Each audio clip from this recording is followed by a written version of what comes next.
Anda menyaksikan Breaking News Kompas TV, Saudara. Delegasi Amerika Serikat yang dipimpin Wakil Presiden Amerika Serikat, J.D. Vance, ini meninggalkan Pakistan setelah perundingan damai dengan Iran tak mencapai kesepakatan.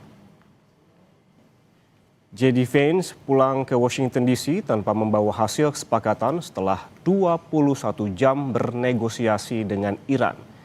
J.D. Vance mengatakan Iran tidak berkomitmen untuk meninggalkan senjata nuklir, di mana penolakan Iran terhadap syarat yang dilakukan oleh Amerika Serikat dianggap sebagai hal yang buruk bagi Teheran.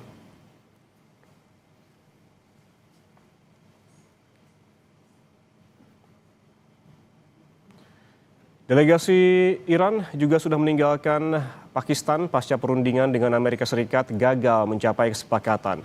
Juru bicara Kementerian Luar Negeri Iran, Ismail Baghai, ini mengungkap Iran dan Amerika Serikat telah mencapai kesepakatan dalam beberapa hal, namun tidak pada 2 atau 3 isu penting. Diyakini isu nuklir Iran dan Selat Hormuz yang masih belum menemukan kesepakatan.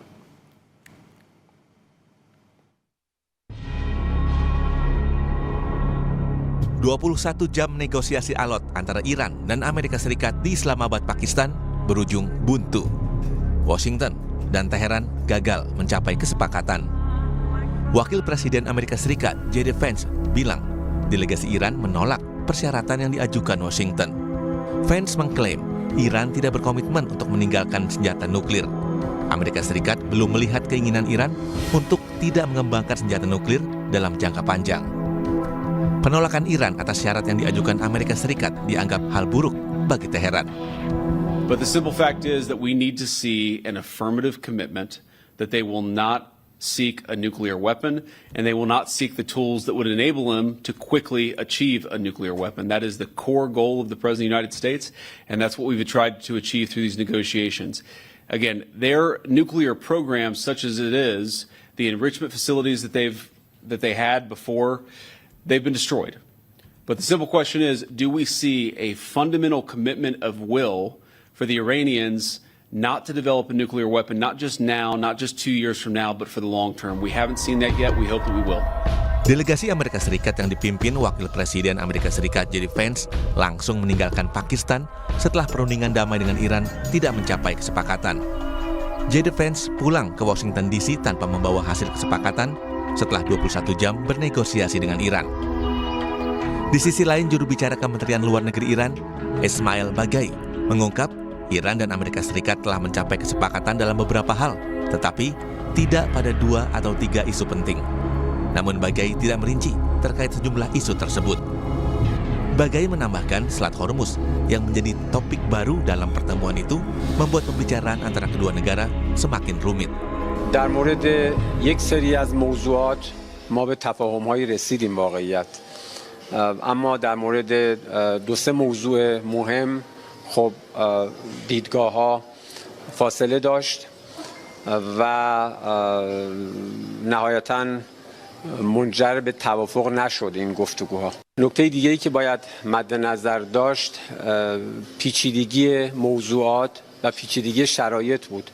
بعضی از موضوعات جدید این دفعه به موضوع مذاکرات اضافه شد، مثل موضوع تنگه هرمز یا منطقه. خب اینا خودش شرایط، ویژگی‌ها و مقتضیات خودش رو داره.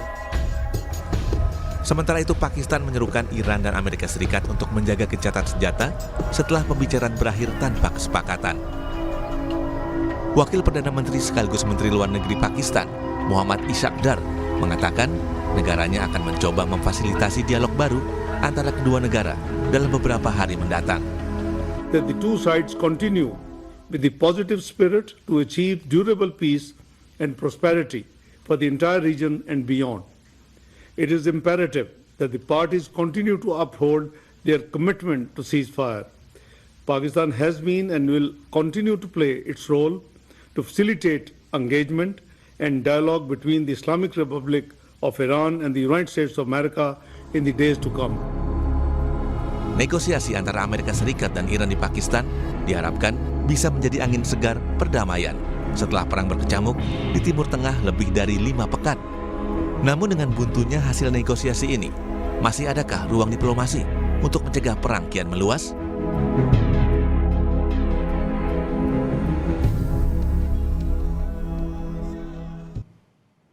Sementara itu, Saudara, Wakil Menteri Luar Negeri Iran untuk urusan hukum dan internasional, Kazem Garibabadi, bilang Iran siap untuk skenario apapun, baik militer maupun diplomatik. Teheran mengklaim Iran memiliki posisi yang lebih unggul dalam negosiasi dengan Amerika Serikat saat mediasi yang dilakukan Pakistan di Islamabad.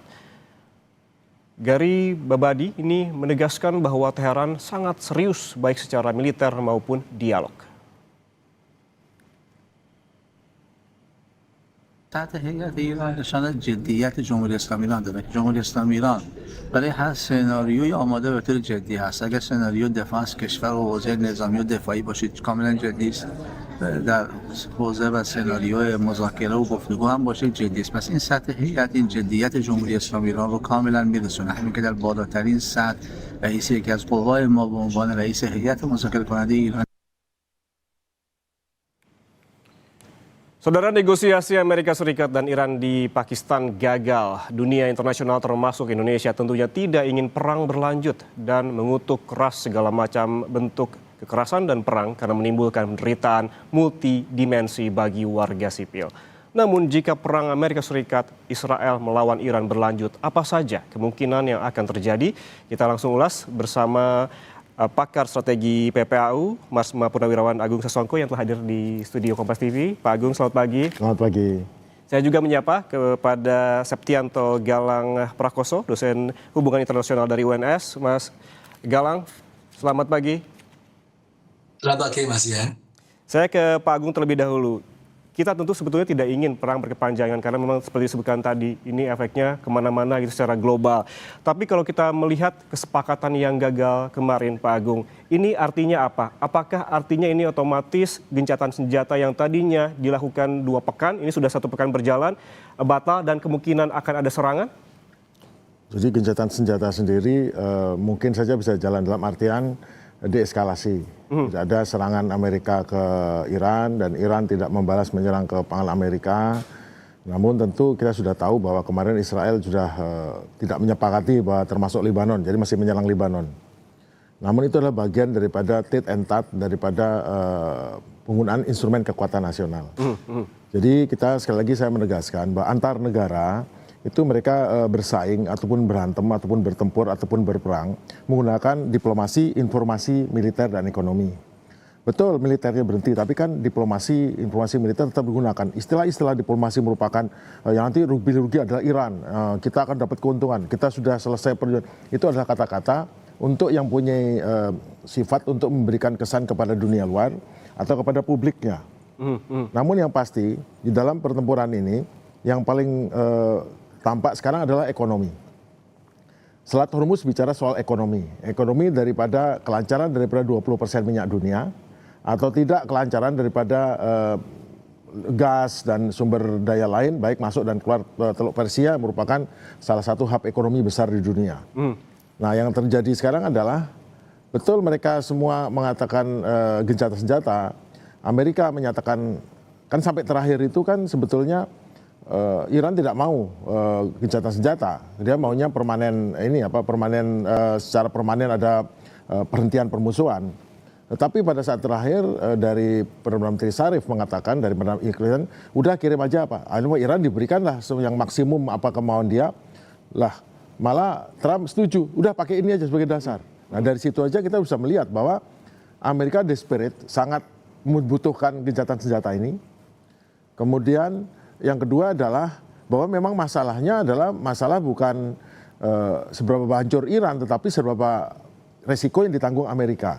Dan sering kita ketahui bahwa ternyata resiko Amerika adalah pada saat minyak ataupun barang-barang lain, energi tidak bisa, gas tidak bisa keluar, maka akan menaikkan harga yang akan menghasilkan inflasi. Karena logika bahwa di Amerika penghasil minyak dan gas terbesar di dunia, betul. Cuman masalahnya pada saat harga minyak naik gara-gara Selat Hormuz tidak mengalirkan minyak dengan jumlah yang cukup, maka otomatis minyak di Amerika juga naik. Minyak naik, inflasi di Amerika. Inflasi di Amerika langsung orang pada menjual bahwa pinjaman daripada obligasi Amerika. Begitu obligasi dijual, menghasilkan apa?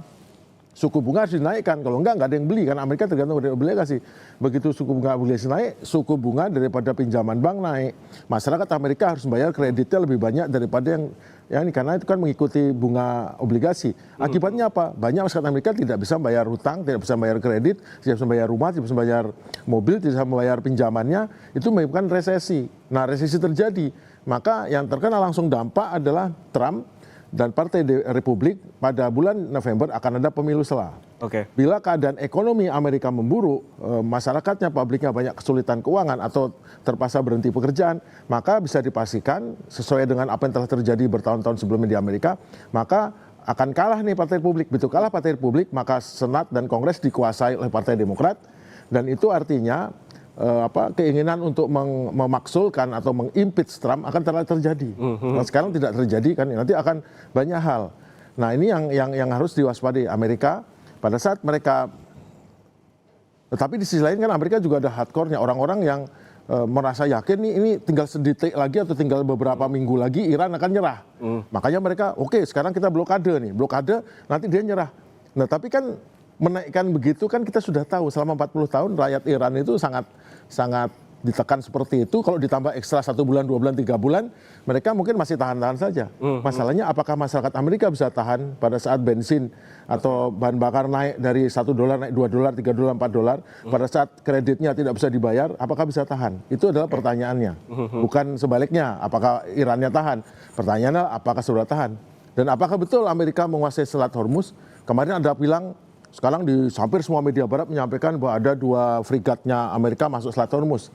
Kejadian sesungguhnya adalah dia mencoba masuk, tapi itu diminta mundur, diancam dan pergi. Soal perginya nggak diberitakan. Hanya beritanya biasanya tertulis Amerika mengatakan Selat Hormuz masuk, Iran mengatakan itu tidak betul demikian. Terjadi ini, tapi tidak menyampaikan data bahwa kedua fregat itu sudah keluar. Artinya ya takut juga daripada tenggelam, mereka kan nggak mau setor nyawa ya. Artinya tetap fregat, kapal-kapal mereka menjauh dari jarak peluru kendali Iran yang bisa, berarti mereka jauh juga, tidak dekat-dekat pantai Iran juga. Nah, itu yang terjadi pada saat ini. Baik, kita bahas nanti soal Selat Hormuz karena memang menarik sekali, karena langsung ada pernyataan dari Donald Trump juga terkait dengan blokade Selat Hormuz ini. Saya ke Pak Galang. Pak Galang, kalau kita melihat soal ketiadaan kesepakatan yang terjadi antara Amerika Serikat dan juga Iran, ini siapa yang paling dirugikan? Karena setelah ini terjadi, J.D. Vance langsung bilang bahwa Teheran yang paling rugi dengan ketiadaan kesepakatan kali ini. Baik, untuk pihak yang paling rugi itu mungkin bisa kita lihat sebenarnya ya kita.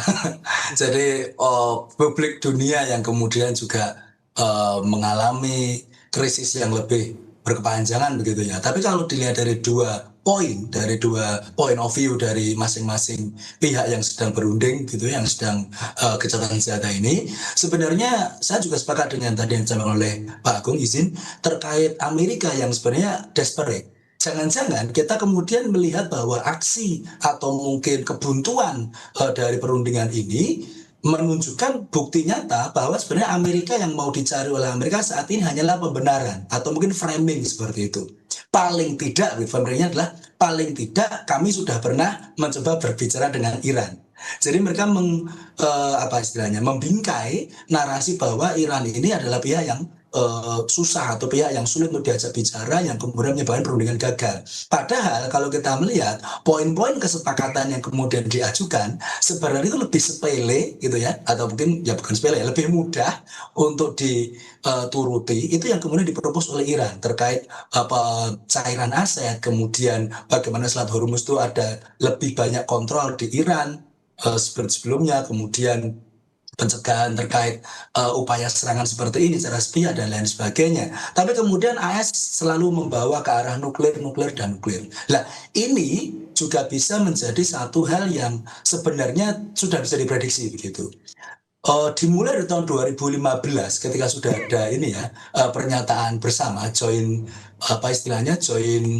statement terkait joint comprehensive plan gitu ya, joint comprehensive plan terkait plan of action terkait nuclear deal dengan Iran, terus kemudian 2018 Trump mundur dari situ, ini menunjukkan bahwa memang yang dipakai pendekatan oleh rezim Trump, kalau tidak boleh mengatakan rezim Partai Republik begitu ya di Amerika, adalah memang untuk melemahkan atau kemudian meniadakan kemungkinan nuclear deterrence di kawasan. Nah, makanya kemudian ketika ada kesempatan perundingan yang mereka bawa tentunya adalah isu nuklir. Meskipun kemudian di tahun 2003 kita sudah tahu bahkan jauh sebelum adanya Joint Comprehensive Plan tersebut ada fatwa dari Ayatollah Khomeini yang menyatakan bahwa nuklir ini di Iran tidak akan boleh dipakai sebagai senjata, hanya sebagai energi begitu. Tapi tentunya Amerika tidak percaya hal tersebut dan sekarang kita kembali ke perundingan yang gagal ini. Yang bisa menjadi permasalahan adalah bagaimana faktor perundingan ini kemudian bisa mengganggu atau mungkin juga menghambat kesepakatan perdamaian atau kemudian juga perundingan antara Israel dan Lebanon yang mungkin dijatuhkan sudah katanya Netanyahu sudah mulai telepon-teleponan begitu ya. Besok mungkin akan kemudian dimulai. Nah, ini yang kemudian menjadi semakin blip gitu atau semakin kabur begitu ketika kita melihat lah AS sama Irannya saja gagal. Bagaimana kemudian Israel dan Lebanon bisa istilahnya mencapai titik temu begitu, meskipun itu juga sebenarnya hal yang sangat mungkin juga ketika mereka berorientasi kepada perdamaian. Tapi tentunya pihak-pihak agresor dalam hal ini Amerika Serikat dan Zionis Israel tentunya pasti akan mengamankan kepentingan mereka. Sehingga ya selain dari publik kemudian warga dunia yang mengalami permasalahan energi, saya kira justru adalah warga atau juga mungkin penduduk di area Timur Tengah yang kemudian menjadi korban yang sebenarnya nyata. Ini bukan lagi sekedar collateral damage, ini sudah menjadi apa istilahnya direct atau mungkin direct atau korban langsung gitu ya yang merasakan impact dari hal ini, karena semakin ini diulur-ulur ya menjadi attrition war begitu kesannya oleh Israel begitu ya ke Lebanon, dan juga AS sendiri juga ingin mencari loophole gitu, ini mencari kelemahan yang bisa dieksploitasi untuk kemudian mereka bisa menyatakan mereka memiliki edge kemenangan di perang ini. Seperti disampaikan Pak Agung tadi, November ada pemilu sela, Trump harus meroleh kepercayaan lagi dari rakyatnya untuk November, sehingga hal ini bisa juga menjadi satu hal yang tadi saya katakan digunakan Amerika untuk memframing bahwa kamilah yang akan memenangkan perang, kami bahkan sekarang memiliki Selat Hormuz, kami akan blokade, dan tentu saja efeknya langsung harga minyak naik. Harga minyak Brent 8% sudah naik, harga minyak West Texas Intermediate WTI sudah naik 9%, balik ke angka di atas $100 AS lagi. Lah, hal ini yang sebenarnya terkadang sangat-sangat disayangkan begitu, karena mungkin tempoh hari kita melihat wah bisa nih perspektif kemudian perundingan bisa tercapai, kemudian ada perdamaian, kemudian mungkin karena sudah mendekati berbulan-bulan perang, berminggu-minggu perang, resource yang dimiliki masing-masing pihak juga sudah mulai dipelitit, begitu berkurang, mbok yao begitu istilahnya, kenapa tidak kemudian berdamai. Tapi ternyata tidak, ternyata memang ada kepentingan yang kemudian lebih dilihat strategis baik dari pihak Amerika Serikat dalam hal ini. Meskipun Iran secara jelas gitu ya, ini mungkin perlu kita soroti juga, yang mewakili dari perundingan ini sudah menyatakan bahwa posisi masing-masing negara itu membela siapa. Amerika Serikat diwakili oleh Vance, diwakili oleh wakil presidennya begitu, sementara Iran diwakili oleh juru bicara ini Pak Bagir itu ya, juru bicara parlemen, sehingga ini seolah-olah menunjukkan bahwa yang maju dari Iran ini wakil rakyat loh. Nah ini hal yang sebenarnya harus kita juga fokus di situ. Ya tadi juga sempat kita bahas Pak Agung terkait dengan tadi juga dibahas oleh Pak Galang ini terkait dengan Selat Hormuz. Trump langsung ada informasi ketika memang tidak ada kesepakatan antara Iran dengan Amerika Serikat, langsung informasinya adalah Trump hendak memerintahkan Angkatan Laut Amerika Serikat untuk memblokade Selat Hormuz. Seberapa besar kemungkinan ini akan terjadi dan seberapa besar juga reaksi dari Iran militernya begitu untuk menghadapi ataupun merespons dari perintah dari Amerika Serikat terhadap Angkatan Lautnya. Namun jangan dijawab dulu Pak Agung, kita kembali usai jeda, tetaplah bersama kami di Breaking News Kompas TV.